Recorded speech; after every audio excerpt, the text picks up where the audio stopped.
Dr. Jeff Nickel, and this is Whitey. Yes, I know that's not a very imaginative name for a cat. We were on our irrigation ditch walking our dog one night a couple years ago. It had just finished raining, and we hear this little guy crying, and looked over, and there's this about an 8-week-old little white fuzzy guy, and he was calling out to us saying, "Hey, look, I'm hungry, and I'm cold, and I'm thirsty." So, of course, we picked him up, took him home, and immediately we were sure that he had a real home, so we just called him Whitey, never believing that he was going to be our cat someday. Of course, we put signs out in the ditch with our phone number, looking for his home, and, well, it turned out to be our house. So now we have Whitey, and that's still his name. Anyway, he's been a very healthy kitty. He's done great for the last 2 years that we've had him. And what I want to do is help you make sure your cat stays healthy. And you can't expect them to tell you that they're feeling well or that they're sick or hurt, because socially, they're a different beast than people or dogs. They're a prey species. In the wild, they hunt little creatures that they eat for dinner, but they're also subject to predators themselves. They are creatures who aren't that big, and if they show their weakness, they can be easy marks. So let's make sure that you know that your cat is not well, because we never expect them to tell us.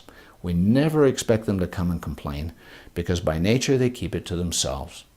So if you do a monthly exam on your cat, you're going to be able to know what normal looks like, and when things change, you're going to have something to tell your veterinarian. So let's get about the business of checking out your cat at home. And so I'm going to move my hand over here, and I'll have a look in his eye. And you can see with a good light that if I pull down on his lower lids, you can check for redness or swelling. And the corneas, the clear portion of the outer part of the eye, is nice and clear.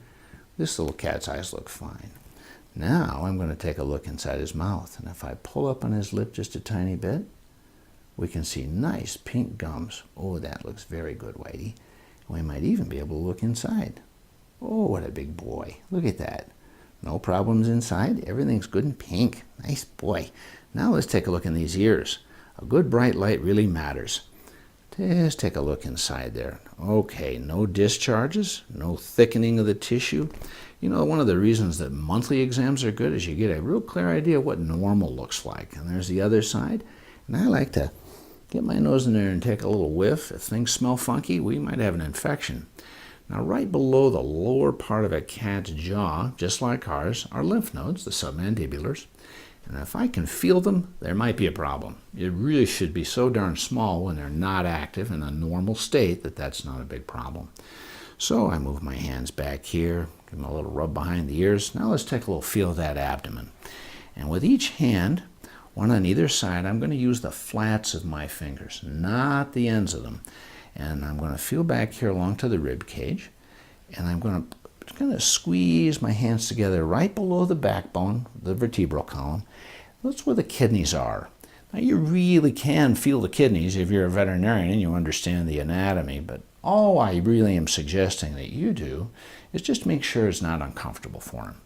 Now, if we just stand him up a tiny little bit here, I'm going to raise his rump from underneath his crotch there. And I'm going to take a little feel of his abdomen from underneath. And with the flats of my hands behind his ribs, from underneath his abdomen, you can see where my hands are, I'm going to squeeze my hands together very gently. Any swellings, anything uncomfortable, move along into the mid part of the abdomen, and then between the thighs and the very back of the abdomen, we're going to make sure that the bladder isn't hard and swollen.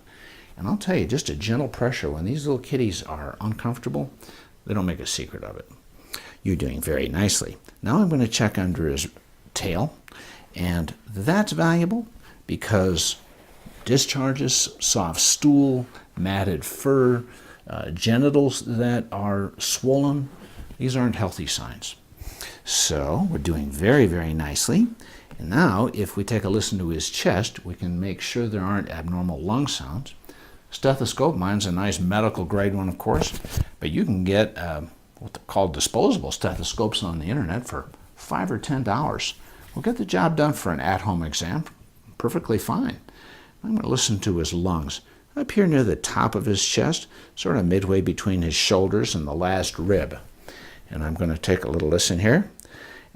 There you go. Good boy. And you know, the truth is, with normal lungs, you don't hear any sounds. What I'm really not hoping to hear is dry sounds, crackles. Those aren't healthy. Okay? You want to report that to your veterinarian. The heart, the easiest place to find it is just on the inside of that elbow, right against the chest, lower part of the chest. And you should hear lub-dub, lub-dub, lub-dub. Nice rhythmic, 120 to 140 beats per minute. You can bring the stethoscope around to the other side and listen to the left side. Lub-dub, lub-dub, lub-dub. And if somebody's with you and holding a watch, you can count for 15 seconds, multiply by 4. Now notice that I'm holding this little kitty pretty much by myself. I've got an assistant who holds onto his shoulders every now and then for me. But what you don't want is more than one person, really, if you can. Nobody leaning over the cat, no firm restraint. They struggle, they get stressed, and if there's a possibility you have a sick cat, they can get worse. So we go very, very slow. In fact, if you examine one little part and then pick the kitty up in 20, 30 minutes and do another part, nothing wrong with that, especially at the beginning when you're getting him used to it. So now that you know what to look for physically, let's also make sure we have a good history. Will Rogers, the great 20th century American philosopher, once said that veterinarians are the best kind of doctor because they can't ask what's wrong, they just have to know. Well, shucks, thanks, Will. We all feel pretty good about that, but the truth is that we don't just know. We rely on pet owners, pet parents to tell us what's wrong, and they need to be good observers, and to keep a journal is really ideal. So, is your cat eating consistently every day? Any vomiting? Are we using the litter pan very often? Too often? Going in there frequently and passing very little? Stool quality the same consistently every day? Coughing or sneezing? Is that cat active? That can be a tough one because, cats do get small and inconspicuous when they're not feeling well. And of course, naturally, you see your cat camped out on this windowsill or hanging out on the sofa. Is that cat doing that more than it should? Well, you need to know. So a good way of figuring that out is, if you suspect anything at all, is pick up that kitty and push it around on the floor a little bit. Play with a hunt and pounce toy. Is that cat capable of jumping up and down off the furniture, playing actively, or does that cat just lay still? And if you require that cat to move around, do you start to see her puff and blow a little bit? Is that chest moving faster than normal? Be very watchful for the subtleties because the cat won't tell you. They keep little secrets from their owners, and it can be to their detriment. And I can tell you from a lot of years in practice, when we find a cat early in an illness, our chances of saving that life are a whole lot better. So don't let your cat keep secrets. Watch carefully. Now, if you found this information helpful, I invite you to share it with your family and your other pet-loving friends. You're welcome to send this video anywhere you want. This is Whitey saying goodbye, Whitey. I'm Dr. Jeff Nickel.